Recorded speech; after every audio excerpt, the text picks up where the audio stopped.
So hello guys, তো আজকে আমার খুবই ভালো দিন, বৃষ্টি পড়ছে আর বউ আমাকে নিয়ে বাইরে বেরিয়েছে। কেন কি আজ আমাকে নাকি ও শপিং করিয়ে দেবে। এই সেন্টারের সামনে থেকে এক্সিস মলে আসলাম, স্টাইল বাজারে ঢুকেছিলাম দেখার জন্য, তারপরে জুডিওতে আসলাম।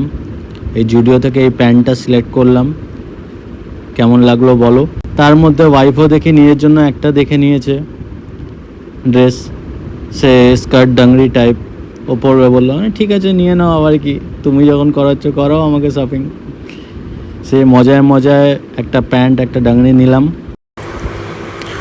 ট্রায়াল রুমে গেঞ্জিটা ট্রায়াল করলাম, ভালোই লাগলো। দেন ফাইনাল করলাম এটাই নেব। আর এটা দ্বিতীয় দিন আবার গেছিলাম, কেন কি ওই দিন একটা কাজ এসে গেছিলো, তাই আমাকে দ্বিতীয় দিন আবার যেতে হলো। সো ম্যাডাম আমাকে ট্রায়াল রুমে পাঠিয়ে এদিকে লিপস্টিক চুজ করছিল। সেখান থেকে একটা কালার লিপস্টিকের পছন্দ হলো, সেটা ফাইনাল করলাম। দেন তাড়াতাড়ি গেলাম বিল বানাতে। তার আগে দেখি ম্যাডাম আবার নেল পলিশ দেখতে লেগেছে। আমি বললাম এখন নিও না, এখন তাড়াতাড়ি চলো, কাজেও যেতে হবে। দেন বিল করে আমরা বেরোলাম। ম্যাম একটু রেগে গেছিলো, কেন কি নেল পলিশ কিনে দেয়নি। সো থ্যাংক ইউ বন্ধুরা, এইভাবেই সাপোর্ট করো।